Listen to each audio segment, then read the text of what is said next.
All right. I've made you guys do a lot of writing over the last week or so.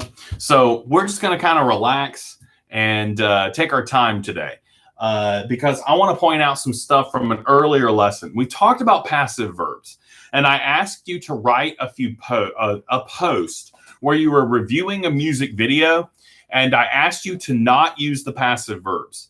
Now, I can tell that this was a painful experience for you, not because of the writing, but because those videos are awful, weren't they? I really enjoy a bad music video.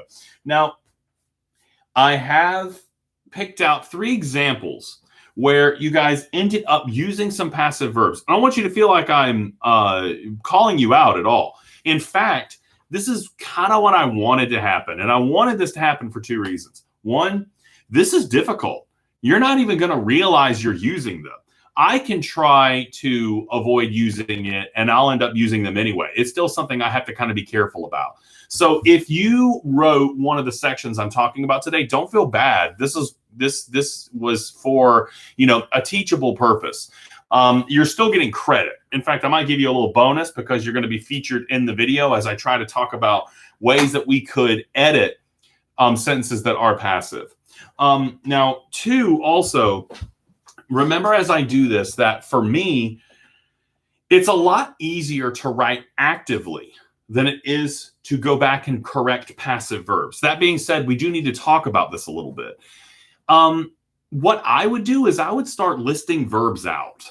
I would have especially before you start writing, go ahead and think about some cool verbs that you'd like to use, because it's easy to list out verbs that show action, right? It's easy to think of a bunch of them. And as you're writing, you can access those words in order to keep your sentences moving forward.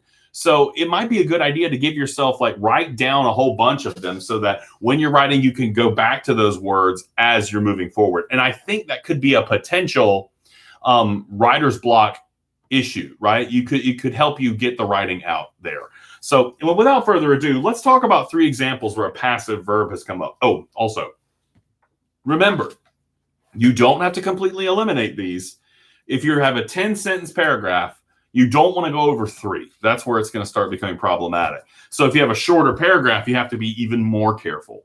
So keep that in mind. It's not like I'm asking you to completely eliminate these things from your language, but it's incredibly important to at least cut them down.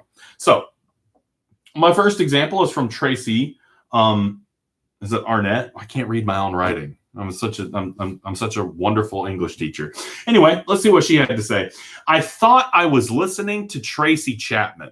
Now, I thought this was interesting because I actually really like Tracy Chapman, but Tracy Chapman has a very unique and interesting vocal style. So I'm not going to take too much issue with the actual implication of the sentence, but anyway. So I thought I was listening to Tracy Chapman.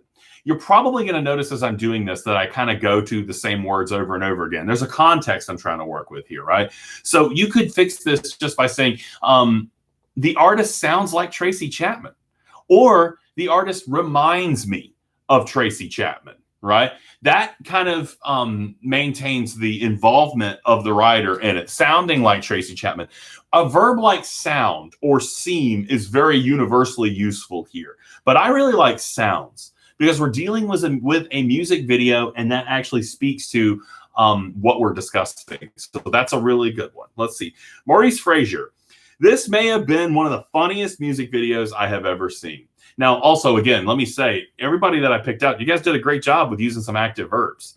So the only reason I'm picking you out is because you have a good example to work with. So this may have been one of the funniest music videos I have ever seen. This is like a qualifier. You're talking about the nature of something that you've seen. So this one might be a little bit challenging. You'll notice I have to kind of grind my mental gears to do this. It's not easy. This may have been one of the funniest music videos I've ever seen. You could say I've never laughed at a music video the way I laughed at this one. Again, I found the action. When you find something funny, what are things that you do around it? I laughed harder at this music video than any other one I've ever seen. That's what I would do. Also, let's take a moment to reflect on this. What kind of makes this difficult is not the fact that there's a single answer to this problem.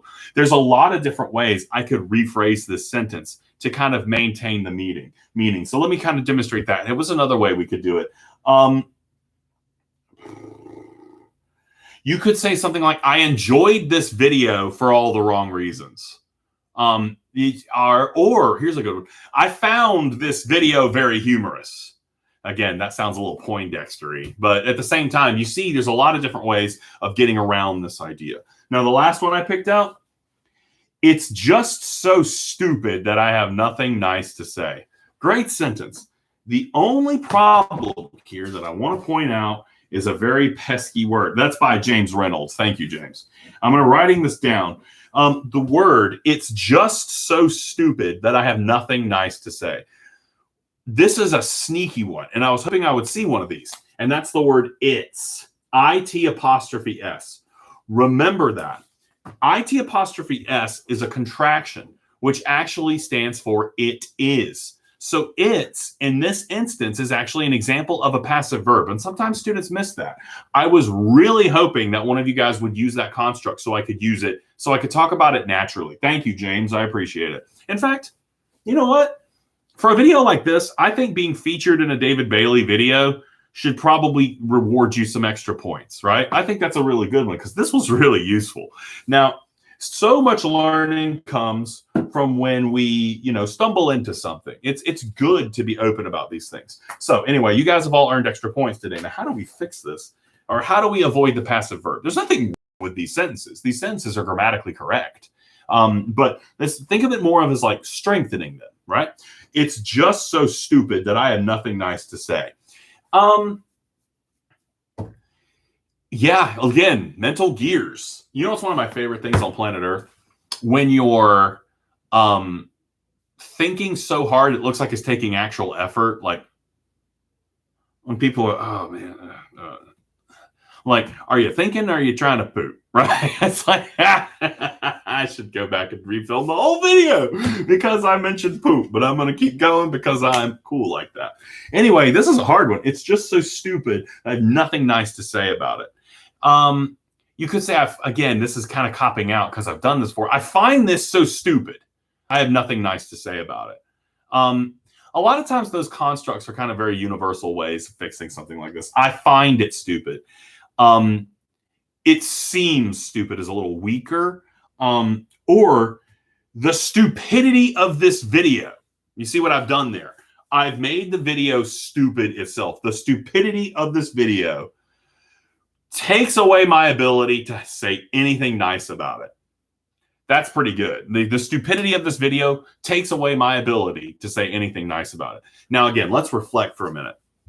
Why can I do this? Because I'm a writer. It's not because I'm smart. It's not because I'm English smarty pants. It's because I write. The more you write and the more that you kind of like play with language, this stuff comes more naturally to you.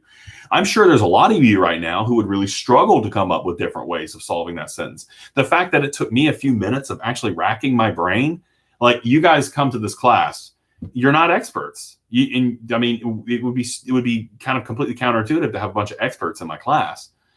Because otherwise, what would my existence be? So I'm sure that this, for a lot of you, this is difficult. That's okay.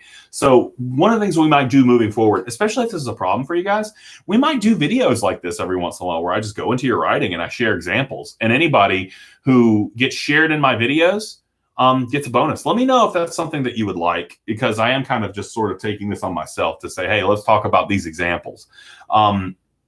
So if anybody doesn't want to be featured in a video, just let me know, and I will stop. Anyway, bonus points for you guys. I really enjoyed reading your submissions, your reviews for these videos. I thought they were great. So in any case, thank you very much. And I hope this video gives you some ideas, and enjoy your bonus points. That's pretty much all I have to do today. Just wanted to share this with you.